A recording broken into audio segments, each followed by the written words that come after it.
बहराइच में 3 दिनों तक दंगा भड़कता रहा। पुलिस की कार्रवाई के ऊपर तरह तरह के सवालात सोशल मीडिया में लगातार किए जा रहे हैं और उसके साथ ही सवाल ये खड़ा हो रहा है कि कल सुबह जो आगजनी की गई, मुस्लिम बस्तियों को जिस तरह से आग के हवाले किया गया, एक मेडिकल सेंटर गांव का, उसके अलावा एक बाइक का शोरूम था, हालांकि वो किसी गैर मुस्लिम का ही था, इस अंदाजे में कि ये शोरूम मुसलमानों का है, उसको जला दिया गया।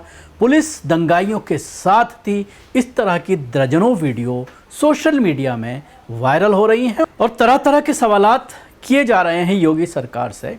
लेकिन आज इस पूरे मामले को लेकर कहा जा सकता है कि इलाके में अब पूरी तरह से शांति बनी हुई है, लेकिन उसके बावजूद हिंदूवादी संगठनों का लगातार इस मामले को लेकर सरकार के ऊपर दबाव है, पुलिस के ऊपर दबाव है और जो मरने वाला है उसको इंसाफ दिलाने के लिए ये बात कही जा रही है हिंदूवादी संगठनों के ज़रिए कि हम भी जिन्होंने इस हत्याकांड को अंजाम दिया है उनको मार कर ही दम लेंगे। इस दरमियान हालात कंट्रोल में है। प्रशासन के ज़रिए ये बात कही जा रही है कि हालात पूरी तरह से अब सामान्य हैं, लेकिन आज योगी आदित्यनाथ ने उनके परिवार से मुलाकात की है मरने वाले व्यक्ति के, और उसके बाद मुआवजे की बात भी कही गई है। लेकिन बाहर आने के बाद भारतीय जनता पार्टी के जो नेता हैं वो जब बाहर आए और उन्होंने जो मीडिया के सामने जो बाइट दी है, उससे आप अंदाज़ा लगाइए कि किस तरह से इस पूरे मामले को एक तरफा बताया जा रहा है। परशुराम कुशवाहा जो परिवार के साथ पहुंचे थे, गोपाल मिश्रा के परिवार के साथ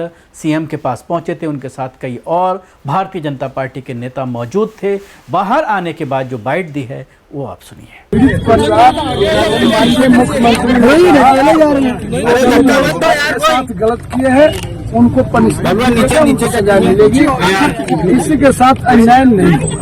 और सहायता भी दी जा रही है सरकार के द्वारा, बेशक सहायता दी जाएगी। परिवार मुलाकात करते समय कितने लोग मौजूद थे अंदर? 7 लोग मौजूद। कौन कौन? कोई जरूरी है नाम बताना? क्या नहीं, परिवार के लोग थे और परिवार के लोग थे, मैं था। हाँ। और पार्टी के और मुख्यमंत्री ने क्या कहा घटना के बारे में? क्या अपडेट अफसरों ने दी है? कहा जा रहा है अफसरों की भूमिका इसमें बहुत पुलिस एक्टिव नहीं थी, लापरवाही। नहीं, मैं तो वहीं का रहने वाला हूँ।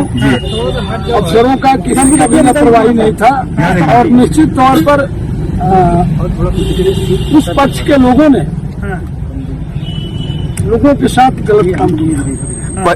प्रतिमाएं जो हमारी दुर्गा पूजा विसर्जन की जा रही थी, शांति वे में जा रही थी, उन लोगों ने निश्चित तौर पर मस्जिद के सामने से जब प्रतिमाएं क्रॉस कर रही थी तो मस्जिद के ऊपर से पथराव किया गया, जिससे कि दुर्गा जी का बांह टूट गया। हमारे जो कार्यकर्ता थे जो जुलूस के साथ जा रहे थे, उस पर उत्तेजित होकर छत पर चढ़ गए और छत पर चढ़ने के बाद उन लोगों ने वो भी क्रिया किया। इसके बाद उस लड़के को घसीट कर ले जाकर पीड़ित परिवार संतुष्ट है। पहले पथराव उन लोगों ने, मुसलमानों की। अच्छा, ये बताइए, एक वीडियो वायरल हो रहा है कि हरा झंडा उतारा जा रहा है, रेलिंग तोड़ी जा रही है, उस पर क्या कहेंगे आप? नहीं, हरा झंडा तो मैंने कहा ना कि जब मूर्ति क्षतिग्रस्त हो गई तो हमारे दुर्गा पूजा समिति के कुछ लड़के छत पर गए, उनने झंडा उतारा, इसमें कोई दो नहीं। जो वायरल हो रहा है लेकिन शुरुआत उस पक्ष से। बहराइच के बाद बाराबंकी का एक वीडियो सामने आ रहा है जिस पर मैं बात करना चाहूँगा खासतौर से इस पूरी घटना के कॉन्टेक्स्ट में कि किस तरह से ये ट्रेंड चल रहा है कि हिंदू त्योहारों के बाद जो यात्राएं निकलती हैं उन यात्राओं में किस तरह से तेज़ आवाज़ में डीजे बजाया जाता है। उसी उत्तर प्रदेश में जहां पर अजानों की आवाज़ों को बिल्कुल महदूद कर दिया गया है, स्पीकर्स की जो पहुंच है उसको दूर कर दिया गया है, और उसी जगह पर आप देख सकते हैं कि किस तरह से मस्जिद के सामने जब डीजे बजाया जाता है तो किस तरह की उस पर जो है बातें कही जाती हैं डीजे पर, और किस तरह के मुसलमानों के ख़िलाफ़ नारेबाजी की जाती है, भड़काने की कोशिश की जाती है। ये वीडियो बाराबंकी का बताया जा रहा है। इस मामले में पुलिस ने 4 लोगों को गिरफ्तार किया है, हिंदूवादी संगठन के लोगों को, और 40 के करीब लोग ऐसे हैं जिनके खिलाफ FIR दर्ज की गई है, क्योंकि बहराइच के बाद इस वीडियो को सोशल मीडिया पर ज़बरदस्त वायरल हुआ। लोगों ने इस पर बात की कि किस तरह से इस तरह के सिलसिला पूरे भारतीय जनता शासित प्रदेशों में ये चल रहा है कि किस तरह से मस्जिदों के बाहर हुड़दंग मचाया जाता है, मुसलमानों को प्रोवोक किया जाता है कि वो किसी तरह से कुछ एक्शन लें और उसके बाद उसको बहाना बना करके फिर हमले किए जाते हैं, मुसलमानों की प्रॉपर्टीज़ को जलाया जाता है। और कई बार तो ज़्यादातर यही देखने में आ रहा है कि खुद ही पत्थरबाजी की जाती है और उसके बाद उसको बहाना बना करके मीडिया बार बार ये कहती है कि मुसलमानों ने पत्थरबाजी की यात्रा के ऊपर, और उसके बाद फिर मुसलमान उसमें दर्जनों गिरफ्तार होते हैं, घरों में आग लगाई जाती है, पूरी तरह से दुकानों को और कारोबार को बर्बाद किया जाता है। ये वीडियो बाराबंकी का है जो आप अब टीवी पर देख रहे हैं।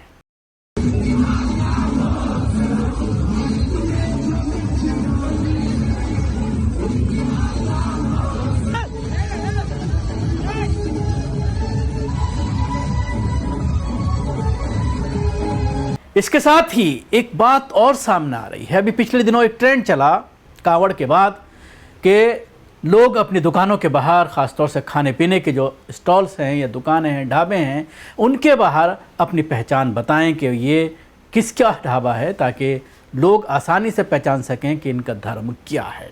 अभी 10 दिन पहले ही योगी आदित्यनाथ ने एक ऑर्डर दिया कि तमाम दुकानों पर मालिक का नाम लिखना ज़रूरी होगा। तो शायद इस वीडियो को देखने के बाद आप अंदाज़ा लगा सकते हैं कि इस चीज़ पर जोर क्यों दिया जा रहा था। बहराइच आगजनी के शॉर्ट्स को गौर से देखिए और समझिए कि नाम और पहचान का आदेश क्यों दिया गया था। जावेद अली जो समाजवादी पार्टी के सांसद हैं, उन्होंने इस बात को ट्वीट किया इस वीडियो के साथ, जिसमें आप देख रहे हैं अपने टीवी स्क्रीन पर दूसरी विंडो में कि किस तरह से ये पहचान करके तमाम दुकानों को आग लगाई जा रही है। जो अस्पताल एक छोटा सा, वो भी एक मुस्लिम का था, उसको भी आप नाम से पहचान सकते हैं। तो जाहिर सी बात है ये एक बड़ी साजिश है कि नाम होना चाहिए, क्योंकि दिल्ली दंगों को जब हमने करीब से देखा, जब लोगों से जाकर के हमने बात की, तो कई जगह ये देखने में आया कि दंगे से पहले दरवाज़ों पर या घरों पर कुछ निशान बना दिए गए थे और उन निशानों के आधार पर ही घरों को टारगेट किया गया, क्योंकि जो दंगा करने पहुंचे थे वो इलाके के लोग नहीं थे, बाहर से किराए की वो भीड़ थी, लौनी वगैरह से, उत्तर प्रदेश से आए हुए थे।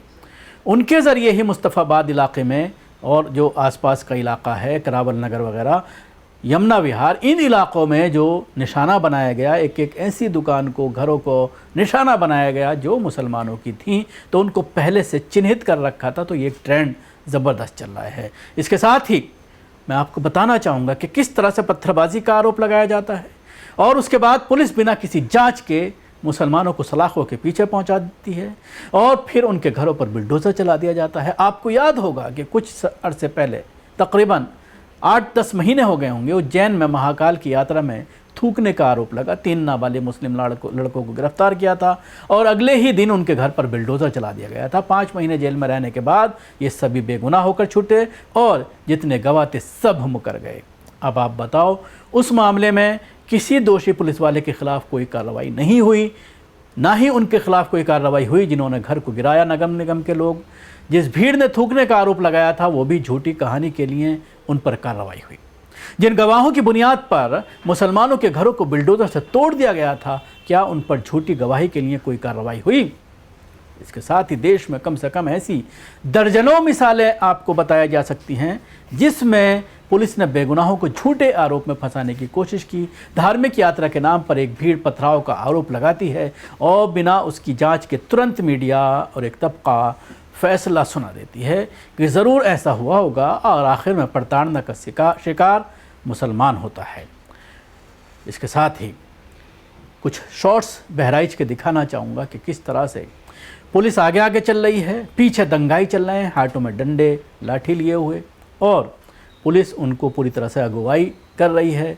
और उसके साथ ही कमिश्नर के साथ साथ आला अधिकारी दर्जनों गाड़ियों में सायरन बजाते हुए गश्त करते हैं। लेकिन उसी दरमियान कल की बात है, मंडे की सुबह की, कि इनकी मौजूदगी में दुकानों को आग लगाई जाती है, किसी के ऊपर लाठी नहीं बरसाई जाती, किसी को गिरफ्तार नहीं किया जाता और ये सिलसिला चलता रहता है। तो सवाल यही है कि ऐसा गश्त किस काम का, ऐसी जिस तरह से कहा जा रहा था कि मार्च की जा रही है पुलिस के ज़रिए, बल लगा दिया गया है। लेकिन 2 दिन बाद भी, फ्राइडे की ये घटना है जब दंगा भड़का था, शाम की, और मंडे तक ये आग का सिलसिला चलता रहा। पुलिस किस चीज़ का इंतज़ार कर रही थी? सवाल यही खड़ा होता है कि क्या जिस तरह से अखिलेश यादव के ज़रिए ये आरोप लगाया जा रहा है कि 10 सीटों के जो बाई इलेक्शन है विधानसभा के, उसकी वजह से ये पूरा दंगा भड़काया गया है ताकि इन सीटों को जीता जा सके, क्योंकि लोकसभा के रिजल्ट के बाद भारतीय जनता पार्टी बौखलाई हुई है और कहीं ना कहीं योगी आदित्यनाथ को ये लगता है कि इन 10 सीटों पर, क्योंकि पिछले कई महीनों से योगी आदित्यनाथ पूरी तरह से मेहनत कर रहे हैं कि किस तरह से इन 10 सीटों को जीतना है, क्योंकि एक बड़ी चुनौती है 2027 विधानसभा इलेक्शन से पहले योगी आदित्यनाथ के लिए। और जो केंद्र में उनके जो दुश्मन बैठे हुए हैं, चाहे वो शाह की बात करें या और जो लोग बैठे हुए हैं, वो कोई ना कोई बहाना योगी आदित्यनाथ के खिलाफ तलाश करते रहते हैं। लोकसभा इलेक्शन के बाद भी आपने देखा किस तरह की स्थिति कई हफ्तों तक बनी रही और ऐसा लग रहा था कि योगी आदित्यनाथ को कुर्सी से हाथ धोना पड़ेगा, लेकिन उसके बावजूद वो भारी साबित हुए और योगी और उनके जो लोग थे, ये डिप्टी सीएम जो थे केशव मौर्य, उन तमाम लोगों के ज़रिए काफ़ी कोशिश की गई, लेकिन उसके बावजूद योगी को पद से नहीं हटा पाए। तो अब ये एक बड़ी चुनौती योगी आदित्यनाथ के लिए बनी हुई है, जिसकी वजह से वो इस तरह की घटना कर रहे हैं। ये आरोप जो है वो लगाया गया है समाजवादी पार्टी के जो सुप्रीमो हैं अखिलेश यादव, उनके ज़रिए, और समाजवादी के जो प्रवक्ता हैं वो भी तमाम टीवी चैनल्स पर इसके लिए योगी आदित्यनाथ को जिम्मेदार ठहरा रहे हैं, क्योंकि योगी आदित्यनाथ ये कहते हैं कि 7 सालों में कोई दंगा नहीं हुआ, तो फिर इस दंगे को क्यों भड़कने दिया? 4 दिन तक ये दंगा क्यों चलता रहा? तुरंत पुलिस ने एक्शन क्यों नहीं लिया? ये कई ऐसे सवाल हैं जो पूरी तरह से किए जा रहे हैं।